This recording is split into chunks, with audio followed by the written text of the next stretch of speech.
Olá, Rodrigo Constantino, estou aqui com Eduardo Girão, ex-vizinho, eleito senador por Fortaleza, e um feito que, na minha opinião, merecia muito mais destaque do que está tendo na imprensa.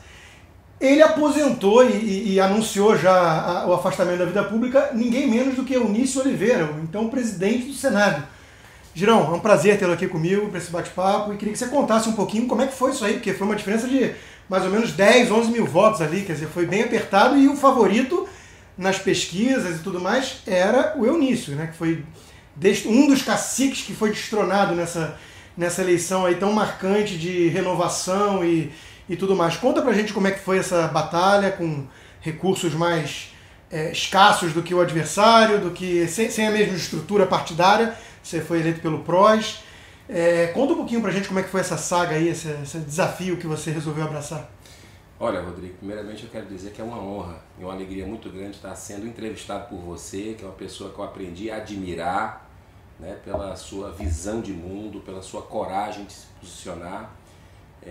O que aconteceu no estado do Ceará, queridos telespectadores, foi um milagre, eu posso dizer assim, né? Foi uma soma de fatores que nos fizeram chegar à segunda vaga do Senado. A primeira foi do Cid Gomes, né, ex-governador 2 vezes pelo estado do Ceará, irmão do Ciro, e que tinha junto dele toda a máquina do governo, do PT lá do estado do Ceará. Estava junto com Eunício Oliveira. Sim. O clã local lá é da família Gomes aí Ferreira. Vem governo Temer junto, enfim, foi realmente aí uma batalha realmente que, graças a Deus, deu tudo certo. Não foi fácil, nós percorremos o estado do Ceará, que são 184 municípios, conseguimos ir a uns 80, quero a partir de agora ir a todos os municípios, agradecer, mas a mensagem chegou, a mensagem de defesa de valores da família, né, que é a base de tudo de uma sociedade, a mensagem de ética na política. O Ceará é um povo, o cearense é um povo libertário por natureza, não é por acaso que lá você tem Bárbara de Alencar, Raquel de Queiroz, Dom Helder Câmara, né, nasceu também no Ceará, Padre Cícero, ou seja, Dr. Bezerra de Menezes. É um povo que ele não se acovarda, ele não recebe imposição, ele se levanta e contra tudo e contra todos, contra as máquinas todas juntas do lado de lá. Quando eu digo todas, são todas mesmo, né? Do Estado, do governo federal, do governo municipal, das assembleias legislativas, das câmaras municipais. Eles juntaram 24 partidos do lado deles. Do lado da gente, 2, PSDB e PROS, mas a nossa aliança foi com o povo do Ceará. E aí conseguiu a vitória. Eu queria que você contasse um pouquinho justamente quais foram as principais bandeiras. Você já falou valor da família, eu acho que isso foi bem relevante. E teve também, acho que isso é inegável, né, o Girão, a gente analisar o que foi essa eleição até agora, no primeiro turno. Você fez declarou um apoio público a Jair Bolsonaro. Sim, no primeiro turno. E isso aí acho que fez diferença. Por exemplo, o Partido Novo, onde está com chances concretas de vitória no Poder Executivo, é justamente em Minas Gerais, onde o Romeu Zema declarou também apoio ao Bolsonaro a despeito da postura neutra do partido. Ou seja, o grande fenômeno dessas eleições acho que foi o bolsonarismo. É uma coisa realmente impressionante. O PSL sai de 1 assento na Câmara para 52, é a segunda maior bancada. Então, isso também deve ter sido bastante relevante aí na sua vitória, junto com essa pauta dos valores. Eu queria que você falasse um pouquinho qual foi a sua pegada na campanha. Nessa luta de Davi contra Golias, que realmente foi isso, uma simbologia bem bíblica, nós derrubamos esse gigante com a pedra da verdade, da honestidade, da integridade. E a verdade é que eu tenho divergências do presidenciável Jair Bolsonaro, né? A minha história de vida são 14 anos indo ao Congresso sem mandato, levantando cartaz, pedindo para um senador, para um deputado, pelo amor de Deus, não votar nessa causa que afronta valores de família.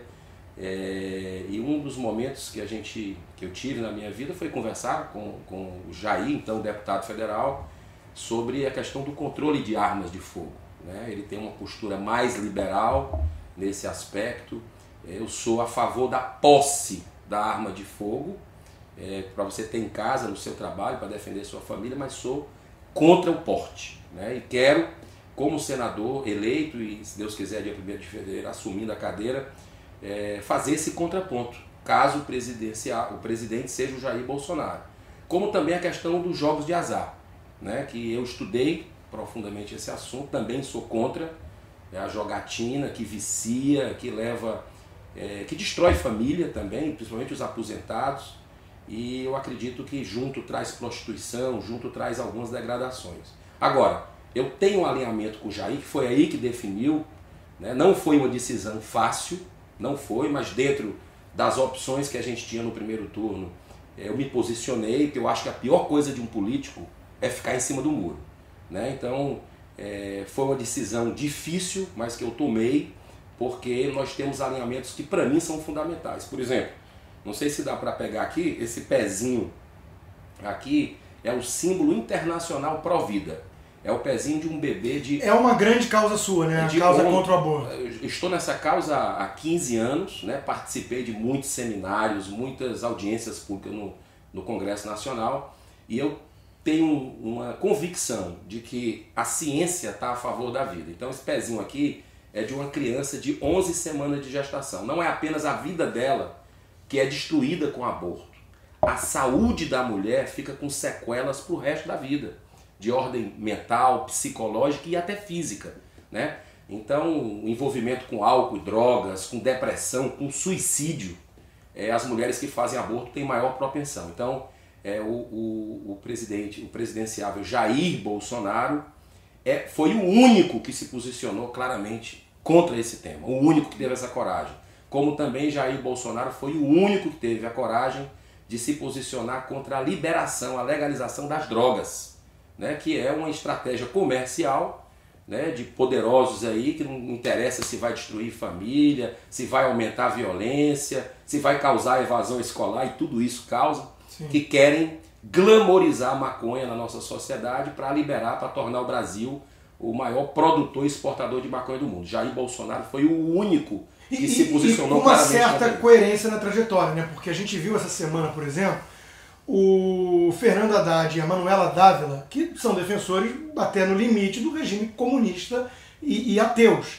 Nós vimos eles frequentando missa de Nossa Senhora da Aparecida, quer dizer, na hora da eleição vale qualquer tipo de discurso para agradar o público X ou Y.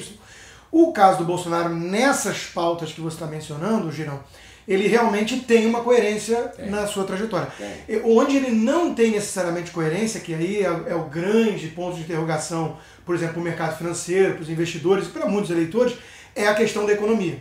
Se ele realmente vai delegar ao Paulo Guedes, se ele realmente entendeu que o caminho é o liberalismo, menos intervenção estatal, menos burocracia e impostos, mais abertura comercial, isso ainda vamos ver. Qual é a sua posição em relação a isso? Você acha que o caminho é livre mercado, mais abertura econômica? Com certeza, eu acredito que o Estado brasileiro está pesado, precisa corrigir distorções. Por exemplo, a questão da reforma tributária, ela é para ontem, nós precisamos encarar isso no Congresso Nacional, até para destravar, para gerar mais emprego e renda.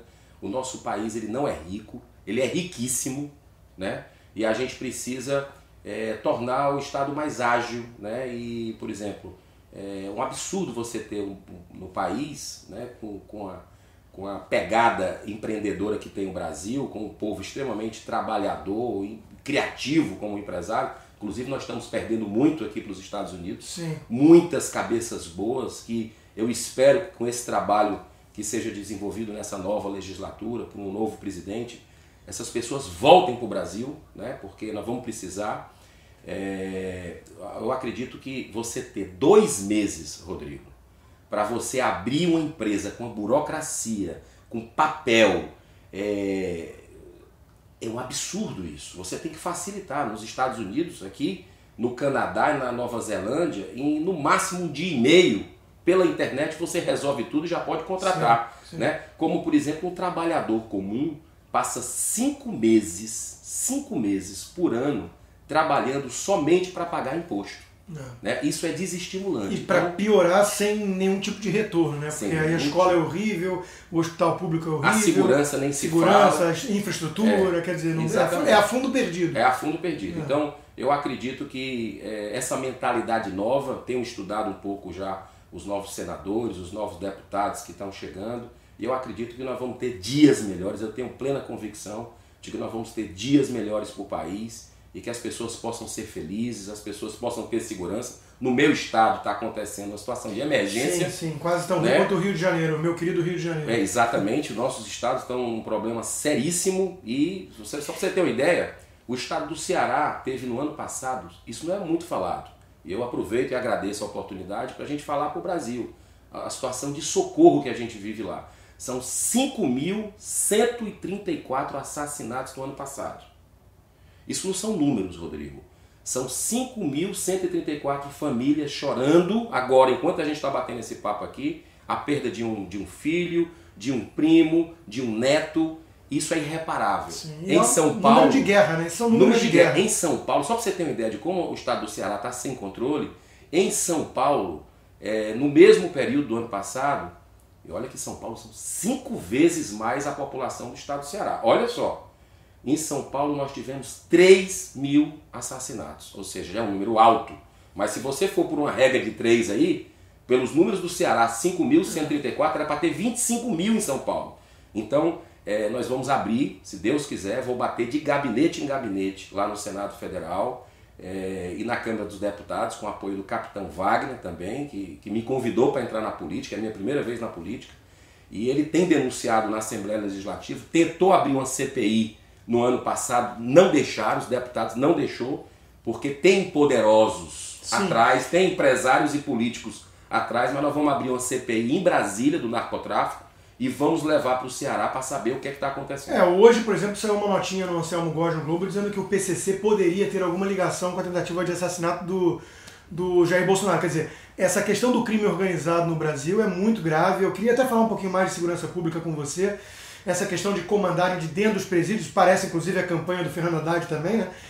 Hoje parece que é o primeiro dia em 5 segundas-feiras que ele não vai se consultar com um presidiário para saber o que fazer. Só isso já é uma coisa muito surreal.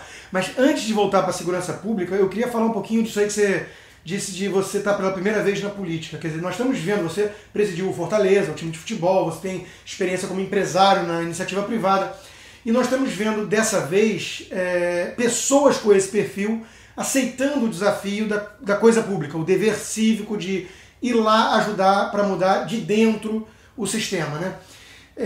E acho que foi, de fato, uma eleição que teve esse peso do outsider.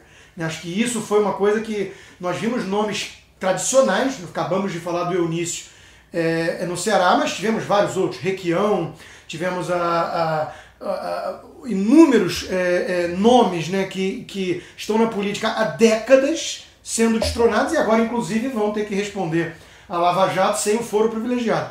Eu queria que você desse sua percepção do que foi importante esse fator outsider dessa vez e o quanto que a Lava Jato, com a sua caça aos corruptos, contribuiu também para essa sensação. Fundamental, né? Eu fui inspirado pela Operação Lava Jato para entrar na política. Eu sou um desses inspirados, assim como muitos juízes, promotores, novos procuradores que estão entrando aí, e é por isso que eu tenho a certeza de que esse país ele tem dias melhores aí pela frente, porque a Lava Jato, o Brasil está sendo passado a limpo e a jato, né? Então as pessoas, a verdade está aparecendo. A Operação Lava Jato ela precisa avançar, porque tem mais gente para prestar conta com a justiça, você sabe disso, eu sei disso e o telespectador sabe. Tem muito mais gente. A justiça não pode ser para uns, ela tem que ser para todos, né? Então eu acredito que o recado das urnas foi muito importante. O povo brasileiro disse que não tolera mais corrupção. E que, melhor ainda, ele está acompanhando o mandato dos seus representantes. E é bom que ele acompanhe, porque uma coisa que os maus políticos têm receio é de uma sociedade organizada que está checando. Hoje em dia, Rodrigo, nós temos uma rede de televisão nas mãos. Uma verdadeira rede de televisão nas mãos, que é o aparelho celular. Você vai lá, tem aplicativo, você vai, checa as notícias, né? Para saber o que está acontecendo, com que o seu parlamentar está votando. Você diria então que esse fator das redes sociais também foi fundamental nessa eleição? Fundamental. Para essa reviravolta de quem não tinha estrutura. Quer dizer, mal ou bem, vocês estavam competindo, você e tantos outros, né, que tiveram sucesso, estavam competindo com um fundo partidário de mais de 3 bilhões de reais na mão de caciques. Sim. Contra o tempo de televisão gratuito, entre aspas, que é mais uma fortuna na mão desses caciques, contra cabos eleitorais, a estrutura partidária, a máquina toda que eles têm na mão. Isso. E nós vimos nomes, não só como o seu, como o de outros, derrotando isso. Quer dizer, é uma coisa muito poderosa. Alguma coisa nova que mudou para sempre a política brasileira, acredito. A rede social na nossa campanha foi fundamental. Os recursos que a gente tinha, a gente colocou em produção de vídeos, gerando propostas, fazendo impulsionamentos para que a mensagem chegasse, né? Eu já tinha uma referência, como você colocou, por ter sido presidente do Fortaleza Esporte Clube no ano passado. Então, na capital, a gente tinha já alguns trabalhos sociais, que eu me envolvo há muito tempo, na área do cinema, na área do teatro também, mas no interior do estado foi a rede social que chegou, porque a gente não conseguiu ir a todos os municípios. E lá no Ceará funciona muito essa questão do curral eleitoral. Sim. Né? Existe aquela cultura ainda predominante do prefeito, ter aquela estrutura, a economia gira muito em torno da prefeitura. Né? Então, quase uma coisa de coronelismo. Quase uma coisa de coronelismo. Então foi assim, como eu falei no início da entrevista, foi um milagre o que aconteceu, né? Assim, as pessoas, foi um trabalho muito de uma corrente do bem, de pessoas de boa vontade que foram pedindo votos dos familiares, dos colegas de trabalho, dos amigos, e aconteceu uma onda, a rede social foi aquela cereja do bolo, que a gente conseguiu a vitória por 11.900 votos numa eleição que eu tive 1.325.000, eu nisso por aí também. Né? Então foi ali na conta do chá. No Photoshop, no Photoshop. Vamos falar um pouquinho da segurança pública. Eu acho que, corrija-me se eu estiver errado, a sua família já teve negócio ou tem negócio na área de segurança. Você, meu vizinho aqui perto, meia hora, você tem uma casa em Parkland, sua filha estava na escola quando teve aquela tragédia horrorosa do mass shooting, né, do cara que abriu fogo e matou inúmeras pessoas na escola. Quais são, você já declarou aqui que você é a favor do sujeito ter a posse de arma em casa, mas não o porte, para não ser uma coisa bang-bang e tudo. Ao mesmo tempo, nós estamos aqui num estado que é até bem amigável com essa questão de arma, e eu acho que é inegável que a gente se sente também mais seguro do que no Rio ou no Ceará. Claro que isso não é um fator isolado, tem toda a questão império das leis, não ter tanta impunidade, ter um povo mais educado, enfim. Mas é um povo bem armado e com uma certa segurança. O que você acha, então você já disse que o porte você é contra. O que você acha que são as principais receitas para a gente reduzir essa onda de violência que ninguém aguenta mais no Brasil e é responsável em boa parte pelo que você falou, a fuga do capital humano, que deixa muito de crescimento econômico na mesa, vão produzir crescimento em outros países. Muito pelo medo também, né? Pelo medo. Então, o que é que acontece? Nós precisamos, no meu modo de entender, ter autoridade no país. Autoridade, né?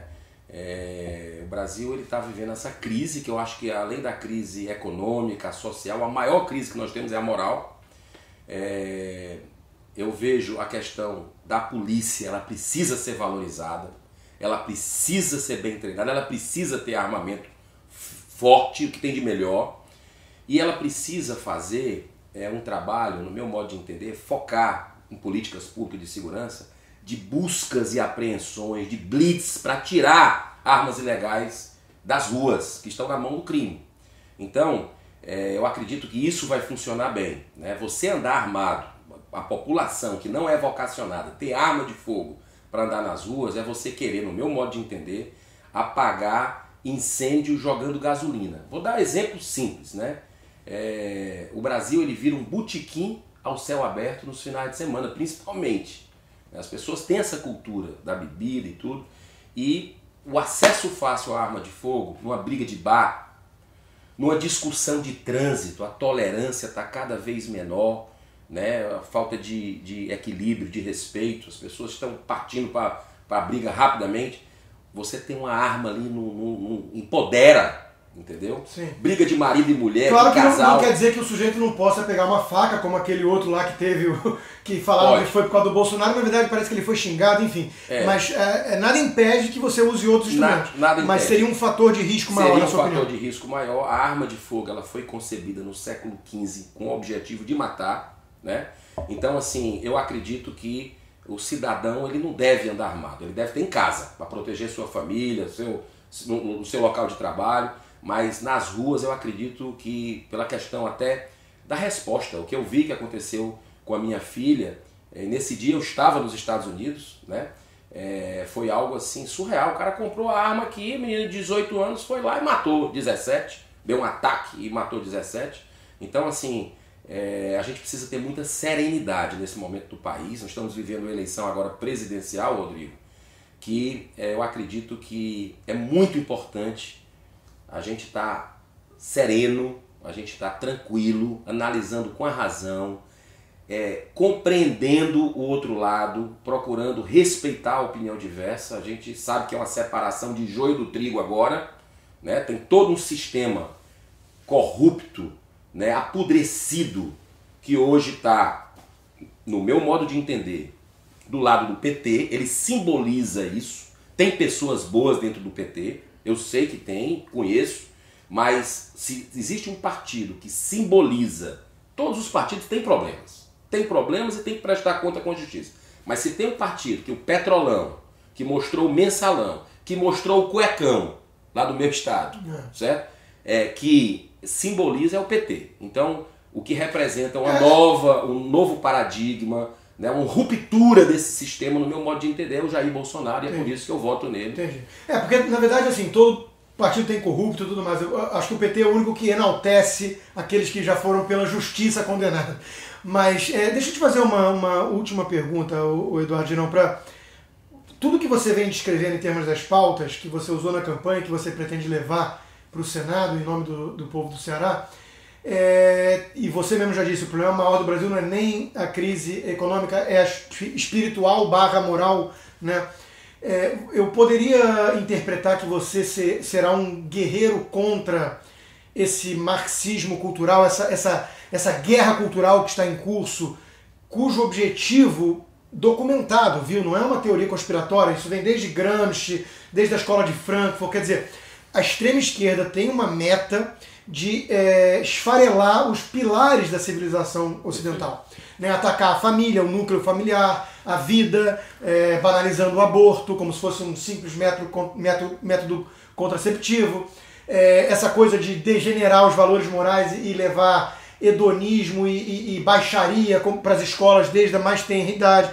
Quer dizer, eu acho que essa é a grande batalha que precisa ser travada hoje, na minha opinião, mais do que a economia, até a segurança pública também, mas anda junto, porque isso não contribui para o combate ao crime, esse tipo de esgarçamento do tecido social. Então, seria correto dizer que você, Eduardo Girão, no Senado, vai ser um soldado contra essa guerra cultural travada pela esquerda que tenta destruir nossos principais valores? Eu vou estar na trincheira, né? Vou estar na trincheira defendendo princípios e valores importantes para o brasileiro, né? Para mim, a família é a base de tudo e a gente precisa fortalecer a família. Ao mesmo tempo, vou dialogar, né? Vou conversar com as pessoas sem abrir mão do que eu acredito. Eu acho importante que a gente entenda o guarda-chuva que está embaixo o aborto, droga, tudo. Tem algo muito mais terrível. Inclusive tem projetos de lei lá no Congresso, por incrível que pareça, eu vou dizer aqui, que é essa questão da ideologia de gênero. Ideologia de gênero, ela é uma covardia contra as crianças. Ela tira a identidade das crianças na sua tenra idade, né? Erotiza as nossas crianças. Né? E tem aí, nos municípios, nos estados, vez por outra, o pessoal quer colocar o jabuti, né, para passar esse termo. E isso não tem nada a ver com homossexualismo.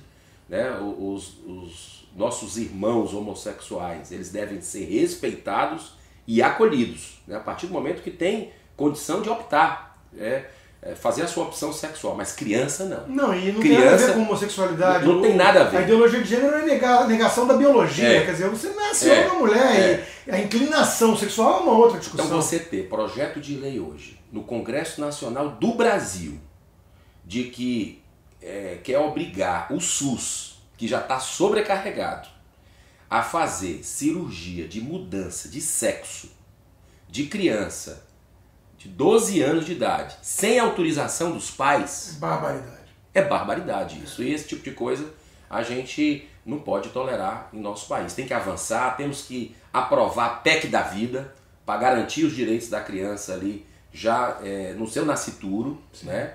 Então a ciência já mostra isso, outro DNA, enfim. Você já participou da Marcha da Vida que tem aqui nos Estados Unidos mais de uma vez, né? 5 vezes. Conta um pouquinho dessa experiência. É um evento enorme. Quer dizer, o Trump acho que foi um dos poucos presidentes aí que aceitou participar desse evento. Né? Eu convido, inclusive, os brasileiros, tanto no Brasil quanto os que moram nos Estados Unidos, para participarem da March for Life, que acontece sempre no dia 22 de janeiro, Rodrigo. Eu queria que você avaliasse a possibilidade de ir também, porque é emocionante. Já fui com o senador Magno Malta, já fui com o deputado federal pelo Rio de Janeiro, seu Rio de Janeiro, Sóstenes Cavalcante. É de arrepiar, é uma marcha que leva lá 800 mil pessoas, não sai uma linha na mídia americana, a não ser na Fox, a gente sabe por quê, né? Mas assim, mostra todas as mazelas do aborto, com base na ciência, e são 800 mil marchando. Enquanto que se 6 feministas se juntarem em praça pública e pegarem um crucifixo e colocarem em certos lugares remotos, vai sair na primeira página de um jornal. E o incrível dessa March for Life, que é sempre no dia 22 de janeiro. Por que dia 22 de janeiro? Porque foi o dia que 46 anos atrás, 45 anos atrás, se legalizou o aborto pelo Supremo Tribunal Federal. O famoso caso do Roe versus Wade. Então a partir dali começou um grupo de resistência para reverter a lei e eles fazem essa marcha há 45 anos e que só cresce. Você precisa ver ônibus chegando dos Estados Unidos inteiro com jovens, a maioria jovem, gente de outros países chegando. Dessa vez o presidente Trump foi, né? E está revertendo. Eu acredito que essa lei, mais 2 ou 3 anos do aborto, o aborto vai ser pro Brasil. Eu queria falar sobre isso com você, aproveitar, esse é um bom assunto. Nós acompanhamos aí essas semanas a questão do Brett Kavanaugh, que foi indicado pelo Trump para a Suprema Corte, e como foi a reação da oposição. Quer dizer, uma coisa parecia até o PSOL agindo, tentando impedir a sabatina dele com gritos, depois a acusação de um suposto abuso sexual 36 anos atrás num dormitório com uma mulher que ela não lembra quem estava, quem ela disse que estava, disse que não estava, que não tem nenhuma evidência corroborativa, e bastou ela falar que a esquerda quis impedir. Por que, no fundo? Porque tem medo que ele seja um voto decisivo para reverter isso aí. E ele já tem indícios de que ele realmente é contra e tudo mais. Nós estamos vendo um fenômeno, ô Girão, que não é brasileiro, é mundial, a esquerda não consegue necessariamente ganhar os cargos legislativos, né, no voto, então ela parte para o ativismo judicial em cima do Supremo. Então, quer dizer, por exemplo, no Brasil nós temos uma figura como Luiz Barroso, que é uma cara típica desse ativismo, que ele acha que ele é ungido, mesmo sem votos, para legislar, e não é a função dele. Não. Então, qual é a sua visão disso? Você está preocupado com essa atuação do STF? Você acha que isso é uma coisa que nós devemos estar atentos ou não? Eu acredito que a gente precisa repensar isso no Brasil. São algumas das distorções do nosso país. O ativismo judicial está evidente que está acontecendo, inclusive nessa questão da vida desde a concepção do aborto. Foi usurpado do Congresso Nacional. É claro, a Constituição é clara que essa legislação ela está a cargo do Congresso Nacional, e nós vamos tentar fazer esse caminho inverso, né, com muita tranquilidade, com muito diálogo, com muita serenidade, porque é um assunto importante e que o brasileiro, né, já se posicionou. Você vê aí que a maioria das pesquisas, todas, acima de 75%, 80% brasileiro contra o aborto. Essa é a sensação que fica, né? Quer dizer, eles não conseguem persuadir o povo, aí eles querem meio que ganhar no tapetão, para usar a linguagem do futebol. É claro. Então tem que respeitar, né? Mas eu sou muito otimista que nós vamos virar essa página e vai tudo para o seu lugar. Uma coisa que eu acredito também que nós precisamos encarar no Brasil, tanto a indicação de presidente da República para ministro do Supremo Tribunal Federal. Eu respeito quem pensa diferente, mas vejo que isso não é saudável.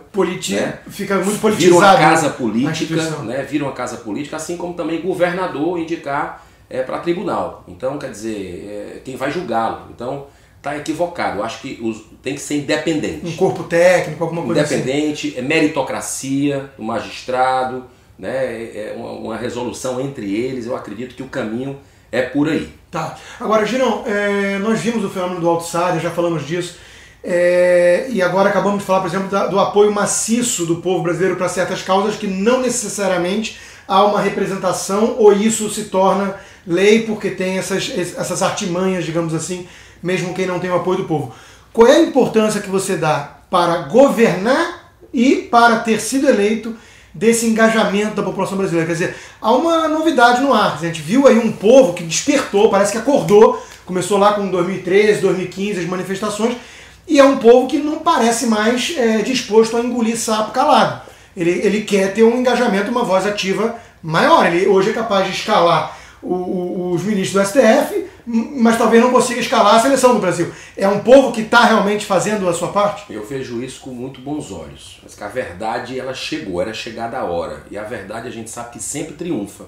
Então, nós tivemos uma Copa do Mundo agora, né, em 2018, e foi feita uma pesquisa no meu estado que mostrou que o cearense estava mais preocupado com as eleições de 2018 do que com a Copa do Mundo.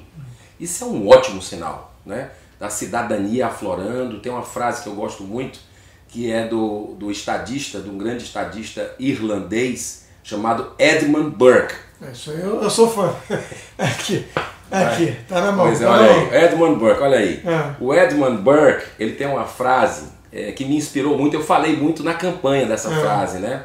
Que ele diz o seguinte, para que o mal triunfe, basta que os bons cruzem os braços. Nada façam. Tudo que é necessário para o triunfo do mal, que as pessoas de bem nada façam. Isso aí realmente é verdade. Isso. É verdade. Então, lá no Senado, eu acredito que com esses novos, com a grande renovação que nós tivemos no Congresso Nacional, fico feliz com essa resposta nas urnas do povo brasileiro. Eu acredito que nós vamos poder fazer muita coisa por esse país e queria, hoje que é o dia dos professores, né, lembrar também uma frase de Platão, né, aproveitar para parabenizar os professores. Se eu puder contar uma experiência que eu tive na Índia claro. Sobre a educação, é fantástico. Mas antes, a frase de Platão, que também me inspirou muito e a gente falou muito ao longo da campanha, 350 anos antes de Cristo. Platão dizia, o destino das pessoas boas e justas que não gostam de política é serem governadas por pessoas nem tão boas e nem tão justas que gostam de política. Olha a importância da gente se engajar, da população estar acompanhando com aquela rede de televisão que é o celular. Né? Então eu vejo com muito bons olhos isso. E outra coisa importante é a gente perceber a educação é a base de tudo, né? Juntamente com a família. Eu sou favorável à educação de tempo integral, né? Com muito esporte, com muita cultura. E eu tive uma experiência na Índia em 2003 que me marcou profundamente. É um método chamado Satya Sai Educare, em valores humanos, só que são os valores humanos mesmo, né? Que eles, vou dar um exemplo bem claro aqui, no Dia do Professor, eles baseiam as disciplinas, né, em 5 valores humanos: a paz, o amor, a não violência, a retidão e a verdade. Vou dar um exemplo de matemática aqui, que nós aprendemos, né? Você também aprendeu assim. Nós temos 5 maçãs no cesto. Passou uma pessoa, pegou 3 maçãs. Quantas maçãs ficaram? Como é que é esse método lá? Tem 5 maçãs no cesto.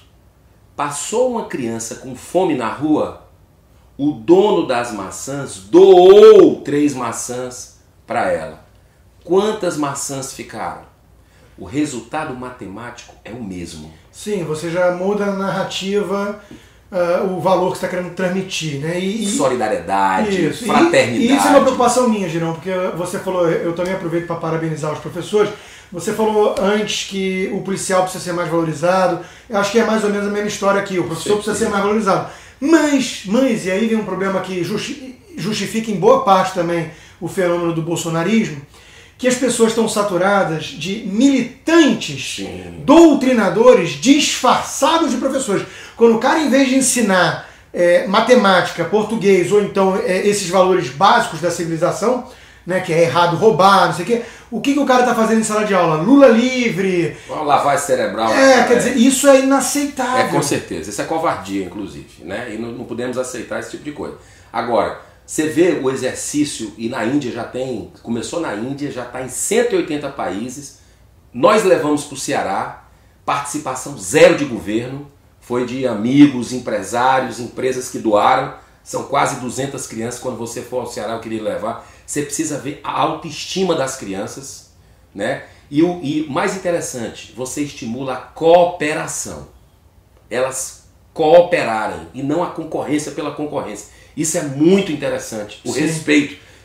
Esses adolescentes, quando saem lá das universidades, que já tem universidade na Índia com base nesse método, Rodrigo, você precisa ver a disputa de grandes grupos internacionais para contratar um executivo que foi ensinado nesse método. É curioso que você falou da cooperação e concorrência. Assim, eu, como liberal e economista, né, eu tenho um esforço muito grande, às vezes, de explicar a importância do mecanismo de incentivos do mercado, que é muito calcado também nessa questão da livre concorrência, porque isso vai forçando a pessoa a buscar a excelência, a punir a incompetência e buscar a excelência. Mas existe uma quantidade enorme de pessoas, Girão, que acha que o livre mercado, a economia, o capitalismo se resume a isso. Não. O grande nome do jogo é cooperação. Você entra num supermercado, o que você está vendo ali senão um milagre da cooperação? Tem para todos os gostos, todos os bolsos, inúmeros produtos diferentes. Claro, eles estão concorrendo muitas vezes em si, e é bom que seja assim. Imagina se só tivesse uma opção, né? Aquela coisa sem marca, típica de comunismo igualitário. Horrível. Agora, não é só concorrência, é cooperação. Essa é a palavra. Tem que ter esse equilíbrio. Exato. Bom, agradeço muito sua presença, entrevista, excelente. Espero que você seja uma voz aí, né? Essa coisa da esquerda e direita. Eu gravo meu podcast na Gazeta, o Guilherme Fiuza, jornalista, fica pegando no meu pé. O Constantino, esquece isso, esquerda e direita está ultrapassado. Existe picaretas de um lado que vendem um falso altruísmo, são hipócritas, né? Hipócritas. E existe gente decente que quer realmente fazer uma coisa melhor para o mundo, para o país, e que tenha algum tipo de bom senso. Então eu acho que você está representando essa ala. Você tem aí um desafio muito grande, né, de dar voz a essa turma toda, de ser um instrumento de mudança para essas pessoas todas. Eu espero que você tenha sucesso, te desejo boa sorte e firmeza na rota. Muito obrigado, Rodrigo. Eu queria aproveitar esse momento, agradecer a paciência de vocês também, me colocar à disposição, vou dar o meu melhor, fazer assim no limite das minhas forças o que tiver ao meu alcance para o Brasil ser esse país que a gente acredita, né, de se tornar realmente, de sair dessas amarras que atrasam o país e que ele seja uma potência mundial. Né? E que potência vai ser? Eu não tenho a menor dúvida. Eu queria aproveitar. Potencial tem. Eu queria aproveitar e dizer que eu sou cristão, nem por isso eu sou melhor ou pior do que ninguém. Eu sei, são as atitudes do dia a dia quem mostram quem nós somos. Agora, é muito importante você que está nos assistindo, se você tem alguma fé, seja ela católica, espírita, evangélico, budista, enfim, eu peço nesse momento orações pelo Brasil. Nós sabemos que nós estamos diante de uma guerra não apenas entre os homens, ela é sobretudo uma guerra espiritual, e nós precisamos nesse momento orar pelo Brasil. O segundo turno já está aí batendo as portas, dia 28, para que a gente ore pela sabedoria do povo brasileiro. Sabedoria, discernimento, né, consciência, que o voto seja consciente. E se puderem também orar por mim, eu agradeço, para que a gente tenha uma legislatura aí, um mandato com muita serenidade, saúde, força, para a gente enfrentar o que a gente tem que enfrentar, com diálogo, com tolerância, com respeito, e fazer as mudanças que o Brasil precisa. Um grande abraço, Deus abençoe a todos vocês e muito obrigado, Rodrigo. Obrigado a vocês, João, e obrigado a todos vocês. Até a próxima.